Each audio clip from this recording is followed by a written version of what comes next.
Yes, reka nizere ko umeze neza cyane wowe ukomeje gukurikira ibiganiro tunyuza hano kuri Karame Nanone TV.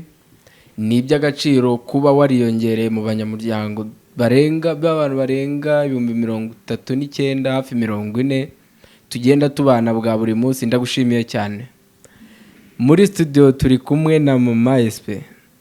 Umeze neza? Meze neza cyane. Urakomeye. Ndakomeye ndaho. Ndashima Imana, reka nsuza bakomeje kudukurikira. Bakomeje kuduha umwanya wanyu. Ni iby'agaciro kubana namwe. N'abakomeje kuduha ama idea yaba kuri telefone yaba muri comment. Mwese muri ab'agaciro cyane, n'abantu baca mu rubuga kuri WhatsApp bakagenda batwereka ko badukurikira n'ab'agaciro cyane.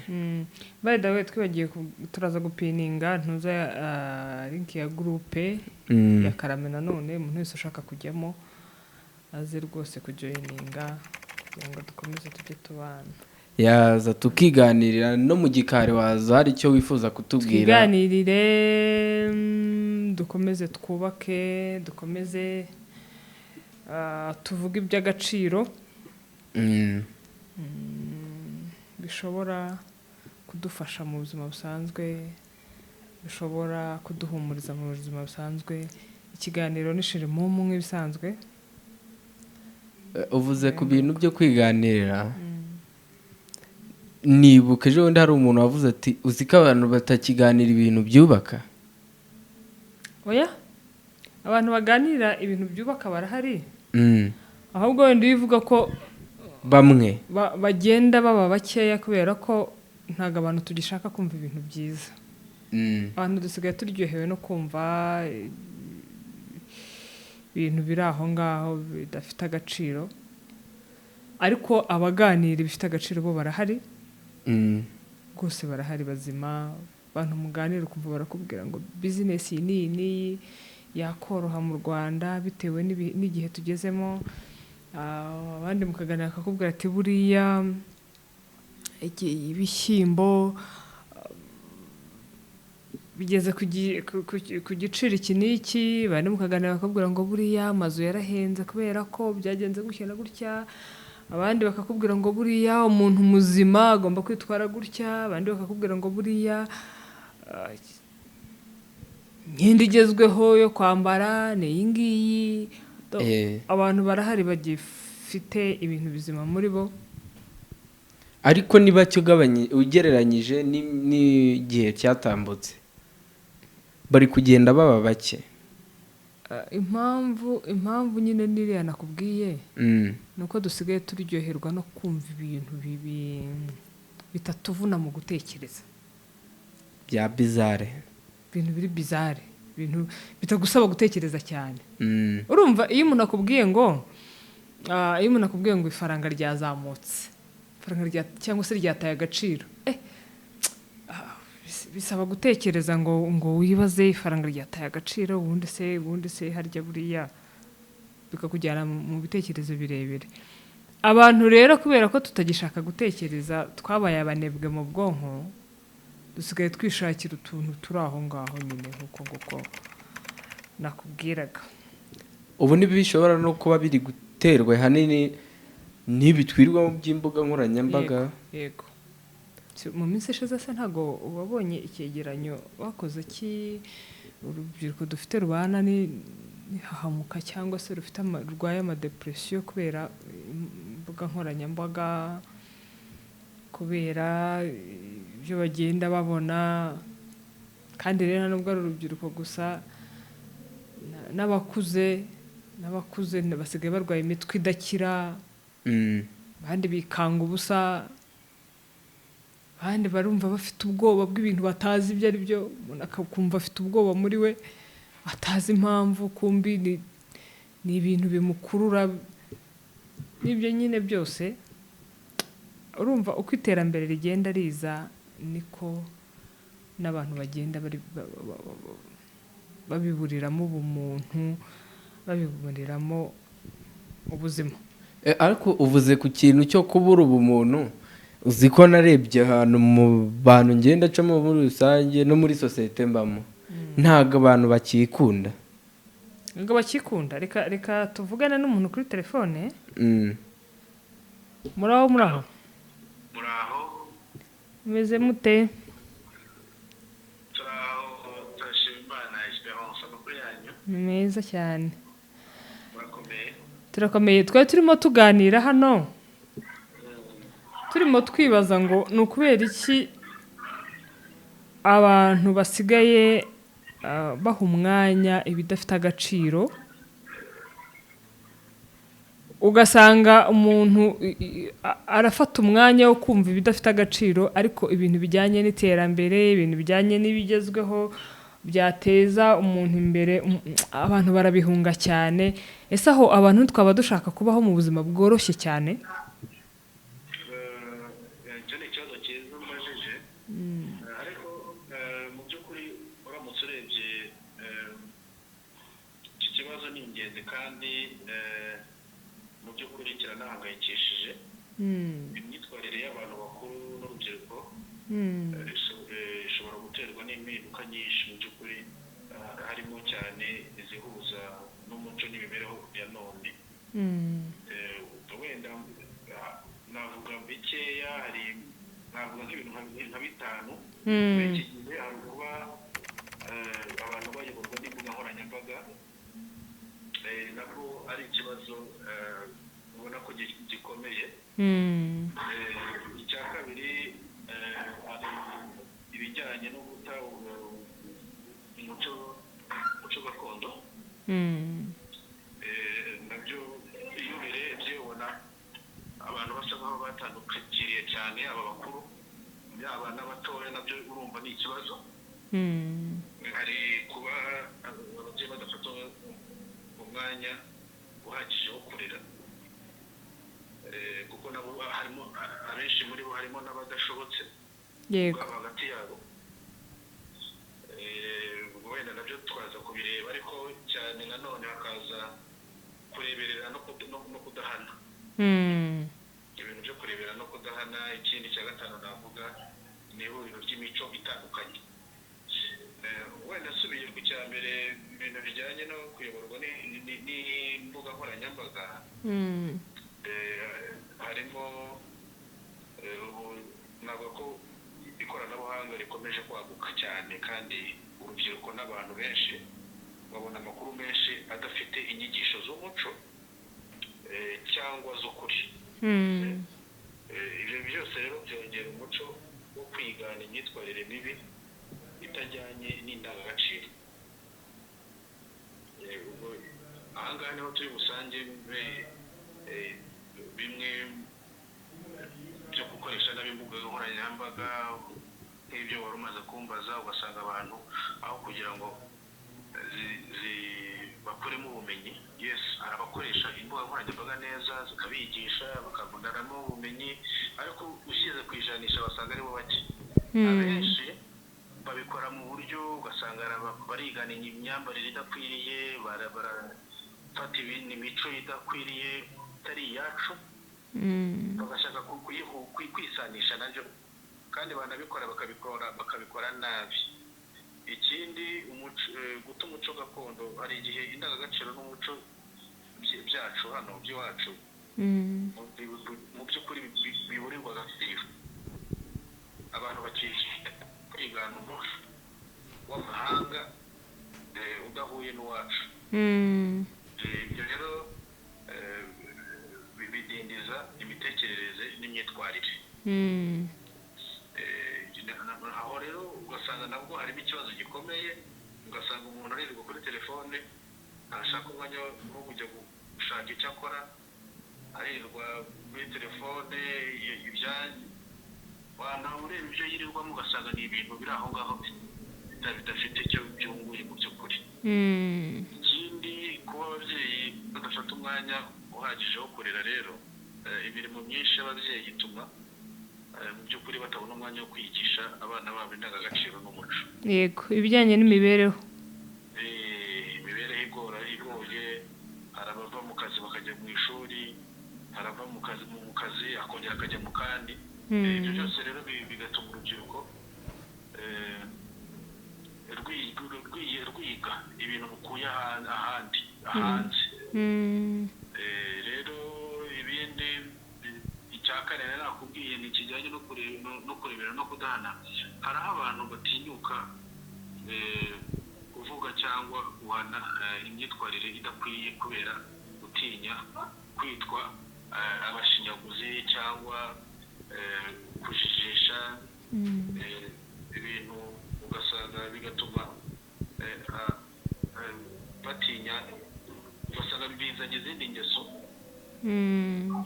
bakabifata nk'ibisanzwe. akenshi nk'ubu urabizi no mu mashuri urabizi ngo nta mwana ugikubitwa, nta mwana ugicyahwa. kera urabizi wahuraga n'umubyeyi utari n'uwawe akagucyaha akagukebura, wakora ikosa akagukebura. ejo twarimo tubiganiraho ukuntu ababyeyi b'iki gihe asigaye reka umwana akigira akaraha kagiye kugira ngo batamufunga.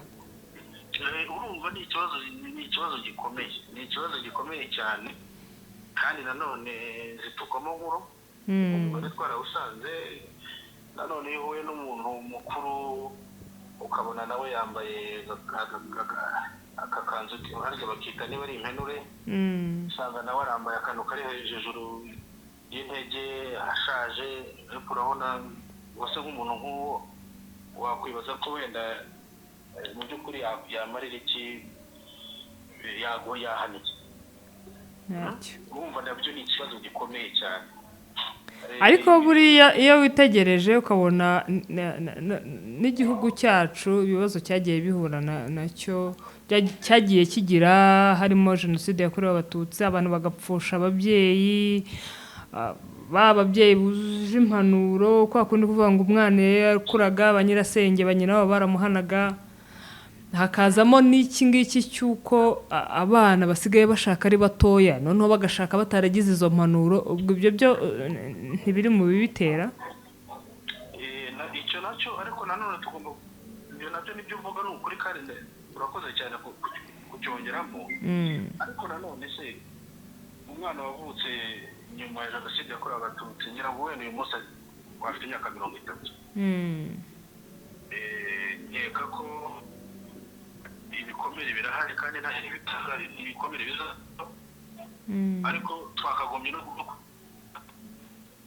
ko nta mwana wavutse mu 2000 uyu munsi afite ababyeyi, uwavutse 2005 uyu munsi afite ababyeyi, kandi ibibazo biriho biraza.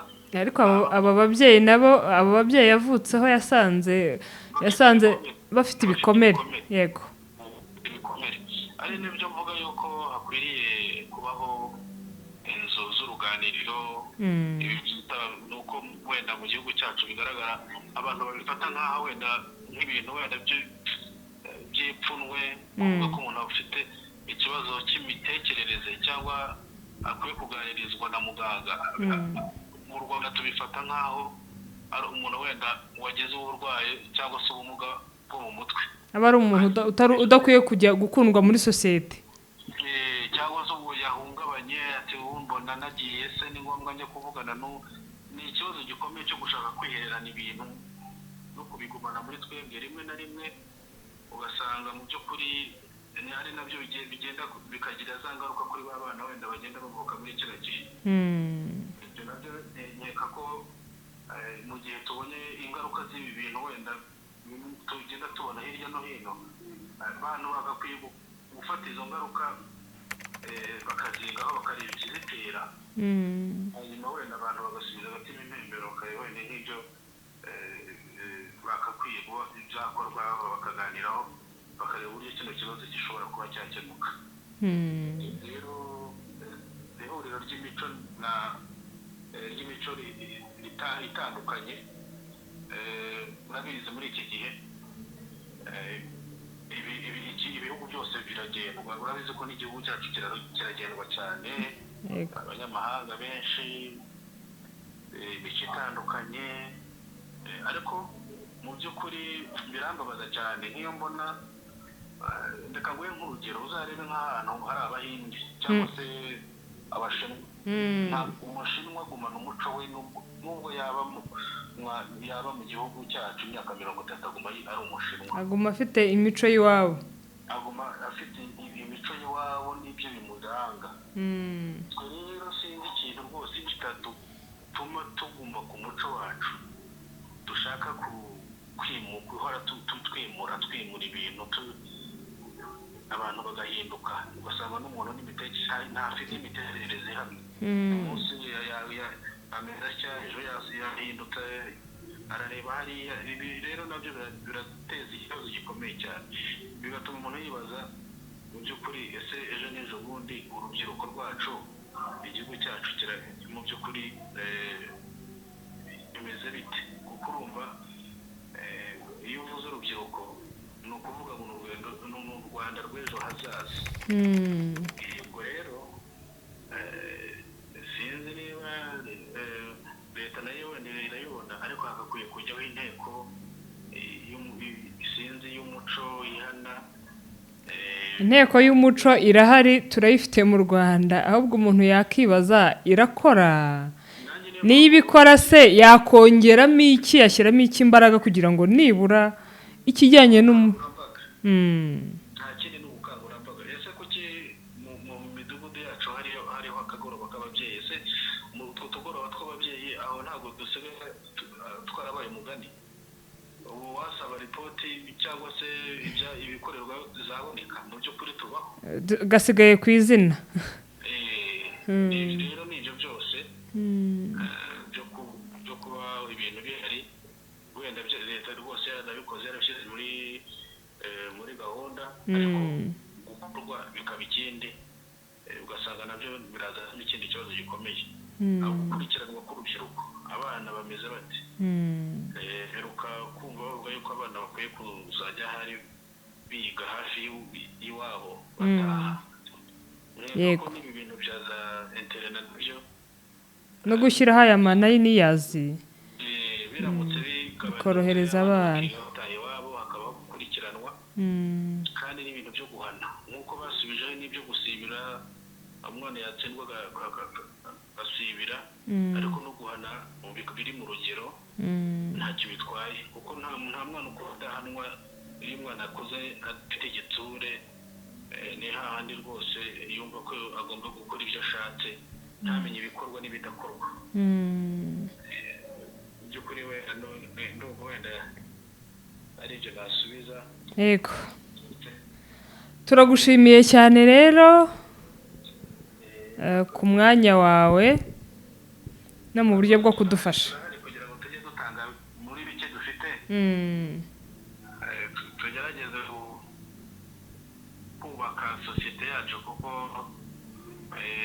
umwana wundi iyo yangiritse nawe igihombo cyawe, nanjye cyawe igihombo cyane. Si byiza yuko biranatangaje muri iki gihe kubona abantu babona ibintu bibabaje bakabiganiraho, wababwira ngo muganire ku mushinga bakirukanka bakakubwira ngo bakeneye ngo bibananiza mu bwonko, ngo bakeneye kuruhuka, ukibaza ibyo baruhukamo rero ukayoberwa mu by'ukuri ibyo ari byo. twabaye indushyi kandi ntacyo twakoze. ni ikibazo. ndagushimiye cyane rero. murakoze cyane. ngayo nguko wabyumvishe, iyo ni umwe mu bagabo b'abanditsi b'ibitabo hano muri iki gihugu cyacu. kimwe mu bintu avuzeho ari nacyo cya kindi ejo twaganiragaho, ngira ngo wabyumvise, harimo kuba abantu twarigize abanebwe, urumva, kandi kunebwa nta kundi kunebwa kundi ni ukubisetinga tukabyishyiramo ku buryo dusigaye dushaka kumva akantu koroshye cyane, utuntu tworoshye cyane, aribyo byakubwiraga ati birababaje kuba abantu bashobora kwicara bakaganira ku kintu runaka kidafite umumaro, wababwira ngo nimuganire kuri proje iyi n'iyi bose bakiruka bagahunga. urumva mama SP hari ikintu agarutseho, nanjye unavuzeho icyo ngicyo ndatekereza. urumva kuri icyo cy'ubunebwe cyo kunebwa, wereka mvuge kuri bashiki bacu wenda ariko ntibanyibasire kuko n'abandi tubavugaho. Hari igihe ureba umwana w'umukobwa ukavuga utese rwa rubyiruko tuba tuvuga rw'abakobwa bazicara bakajya muri sena, bazicara bakajya mu myanya ya hejuru n'abandi benshi cyane. Umuntu azabona n'abagabo bashatse babona noneho bo ni urubyiruko n'abasore n'abakobwa, ukibaza ubu umuntu azicara ku ntebe ifata ibyemezo ari kuri sinapu ari gusinapinga afata selfie. Simvuze ko bidakwiye bitari na byiza ku bantu, ariko igihe babimaraho kitwereka ko mu gihe kiri imbere bizababata, ugasanga ntago yakicara amasaha 5 atabikoze. Icyo kora cyiza kirimo nuko isi uko idutwara igenda izana n'udushya twaye. Ujya ureba wumva si umunsi ishize se ntumvishije bavuga ukuntu hagiye gukorwa amarobo agiye kujya akora ibintu byose abantu bakicarira. Cyane. Ariko azajya agurwa amafaranga. Ahubwo icyo nicyo kibabaje. Abatayafite se kandi babane. Ibaze nano ntufite mu mutwe, ntufite imbaraga, ntufite n'amafaranga. Basi ntufite n'umuco. Ntufite n'umuco. Basi nguguri iyo robo ize ijye yicara muri ofisi isubize email zihari. Ikarikire byose natange raporo. Tange raporo ikore ibintu byose, itange raporo ubwo wibereye kuri Snapchat cyangwa wibereye mu bindi byawe wasohotse wagiye. Ariko iyo robo ikaba amafaranga igurwa ntuyafite. Ntufite no bwenge bwo gukora. Noneho kubera n'ukuntu wigize umunebwe ntushobora gushakisha ngo ucukumbure usome ugira gute umenye ngo ibingibi nzabisubiza gute cyangwa mu kazi nkora iyi raporo bansaba ndayisubiza gute. Umwanya wawe utindije muri byo udashaka ko bikurushya. Nibyo kwiyorohereza nyine. Ugasanga n'ubushobozi bwo gukora bya bindi nabwo ntubufite mu bwenge bwawe. Ikindi gikurikiyeho buriya kigiye kuzatubaho ntukizi. Tugiye kujya dushuduka duhora tumeze nk'abakura nk'isabune. Urabona isabune? Isabune buriya iyo ikurishiraho ishonga. Nuva iyo yashize buriya isabune iba yakuze. Iyo ihari ntabwo ibirimo gukura. Ntabwo ibiri gukura. Nuvuga ngo hari igihe kizagera natwe tujye dukora nk'isabune. Usanga kugira ngo twaguke ahubwo turimo turagenda tumanuka tujye hasi kubera iki ibi uko isi irimo kugendana n'ubwenge n'iterambere twebwe twibereye mu bidafite mu bintu biraho turiyoroshya turashaka utuntu twa marerege turi aho ngaho tumeze nko guhuta agasosi k'akazuyazi bira ngo kugahuta birihuta cyane ntibirushya ariko hakarushya kugakora. Hari n'ikindi gukora agasosi bikaturushya ariko kugahuta bikoroha. Undi yagakoze kugahuta bikakorohera ariko kwicara ngo ukore ka gasosi bikakugora. Hari n'akandi kanavuze nkuriyeho mu bitekerezo numva koko nibyo kandi birababaje. Aka kanyiye kubona ukabona mugenzi wawe cyangwa abandi bantu nibyo ko karagiye abonye amahirwe agiye gutura muri biriya bihugu by'amahanga. N'abamahanga njya mbabona mu Rwanda ariko bagumana umuco n'indangagaciro z'ibihugu byabo ahubwo hari igihe biga kubibeshaho mu Rwanda. Ejo bundi umuntu yambwiye akantu kivuga gutyo. Arambwira ngo mu Rwanda Abanyarwanda nitwe twenyine tugifata amahanga akaba ariyo tubanza mbere y'Abanyarwanda. Mu gihe mu bindi bihugu umwene gihugu ariwe muntu uza bwa mbere. Urumva icyo kintu? Umunyamahanga aje kuri banki ngo nuko azanye amayero, envelope yuzuye amayero, bakaba babwiye Abanyarwanda bakigira akabanza bakakira uwo mushyitsi. Ibyo koko mu Rwanda twakira abashyitsi. Ibyo niko biri. Ngo nuko ari umunyamahanga.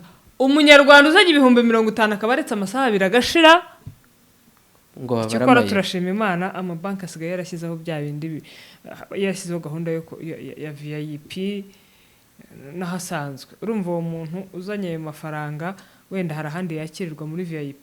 Ariko se reka twibaze umunyarwanda agiye kwivuza kuri centre de santé ahahuriyeyo n'umunyamerika uri mu Rwanda wakubiswe akasubwa umunyamerika yajya kuri centre de santé ubwo nanjye urugero ntanze ntacyo yajyayo ariko twibaza agiye reka tuvuge ko agiye cyangwa muri resitora kwa Damuru cyangwa kwa Korode agiye kwirira ibijumba. ubundi urinda uvunika kubera iki?